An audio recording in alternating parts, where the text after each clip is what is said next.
QB11 here. QB11 is Sawyer Robertson. So Sawyer Robertson is from Baylor University, Baylor Bears, Sawyer Robertson. This is a guy who a lot of people were way higher on coming into the season and did not have a good season at Baylor. Had kind of a disappointing year, at least in my opinion, because coming into the season, I think he was on a lot of people's like sneaky QB hot board list, like in probably their top 5 draft eligible guys, because he was coming off a terrific year at Baylor where he threw for a lot of yards, and he still finished, I want to say, like top 5 in passing yards in the country, like top 5 or 10. He threw for a hell of a lot of yards, which is, you want to see that production. That production is good proxy.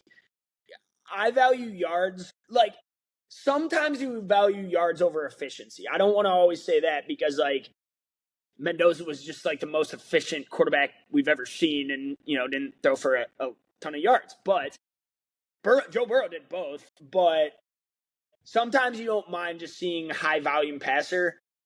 Robertson's a high-volume passer. They did not have the best run game at Baylor, and Robertson's also not a runner at all.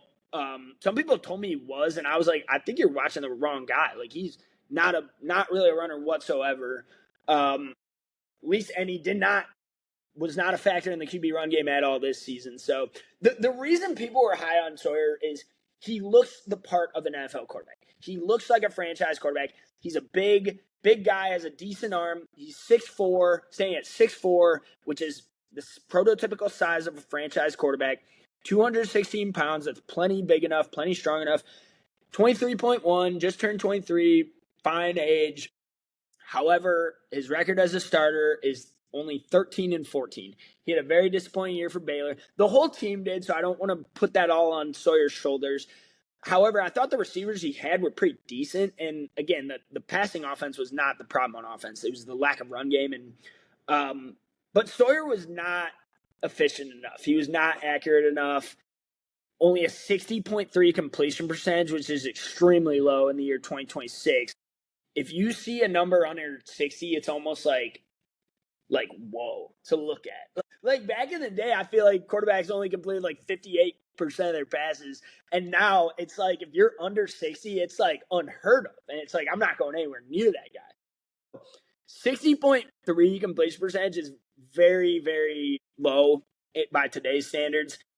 And on top of that, an adjusted completion percentage of only 67.2, I don't love either. And that's 7 points higher. He does a couple drops in there, but that is not what you want to see. You really want that adjusted completion percentage well over 75% to make it at the next level, because it's not going to get easier. The DBs are better. The defenses are only getting better. The cornerbacks are quicker. The safeties are faster.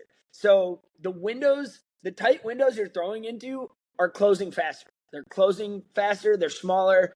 You're not going to have as many open receivers. So that is a worry of mine for Sawyer Robertson's arm and his accuracy. 3,600, almost 3,700 passing yards. Like I said, that was like top 10 in the country. 3,681 passing yards. It felt like every week he had like 400 more yards and was just tearing up a defense, scoring a lot of points.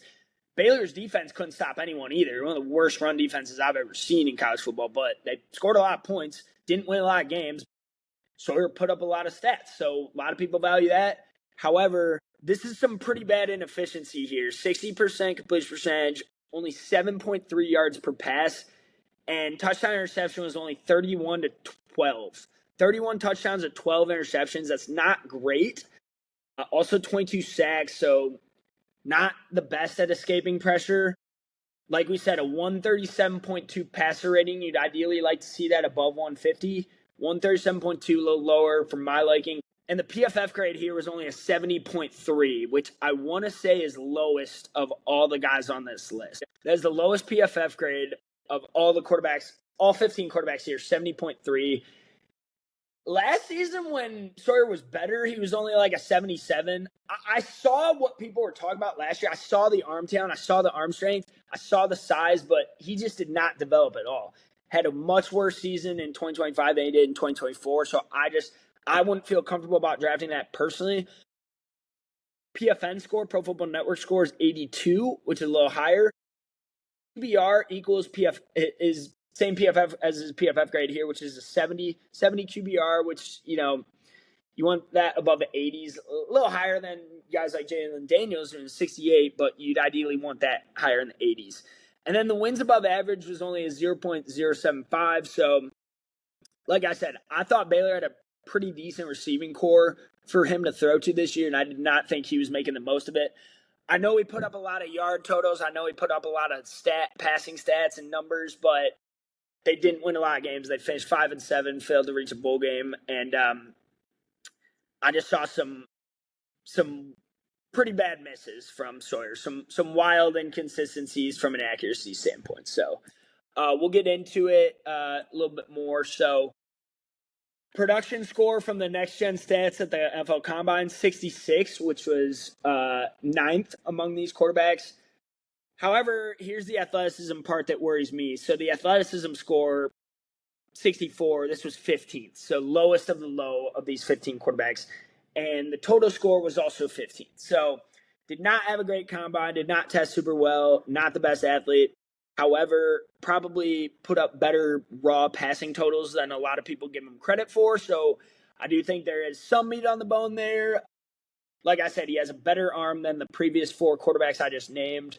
But he's also probably the least athletic and the worst athlete of the bunch here in these quarterbacks. Some strengths and weaknesses for Sawyer. A strength of his, like I said, he has very good NFL size. So looks the part of a franchise quarterback. Again, 6'4", 216. And he threw for a lot of yards. So threw for a lot of yards in his career. He was Mike Leach's last quarterback recruit, if that means anything to you guys. RIP, the late, great Mike Leach, forever a legend, a college football legend. So he was his last ever quarterback recruit. And Mike Leach knows ball. Mike Leach knows quarterbacks. So, and then he's got an interesting arm delivery, which I think could be a strength. He's got a quick shortstop-like delivery. If you watch him throw, it's pretty interesting to watch. Flip on the tape. He throws the ball like a shortstop. So I don't know if every coach will love that, but I do think some coaches will be intrigued by that. And it's like, can get the ball off on time, quick delivery, quick thrower. Reminds me of like a shortstop in baseball. So kind of fun to flip on the highlights guy, kind of a fun guy to watch the highlights for. But the weaknesses here are just some bad inconsistencies from an accuracy standpoint. Like I said, some really bad misses, some errant throws. He rushes throws and rushes decisions in the pocket. Like I said, that him not being the best athlete, not a runner whatsoever, kind of forces him to rush decisions and rush throws, and that's where you get the wild over 5-yard misses from the guy. So those are my concerns with Sawyer, but if you just want him standing, drop back in the pocket with no pressure, he's better in that area than like when the play breaks down. So if there's pressure, it's almost game over for Sawyer. So all right, NFL projection and outlook for Sawyer. My player comp for him is Aiden O'Connell, kind of a gunslinger, kind of similar arm talent that Aiden O'Connell has. I was actually kind of higher on my guy AOC coming out of college, though. But, yeah, similar quarterback as Aiden O'Connell. However, I would not draft Sawyer Robertson. I think he's a UDFA.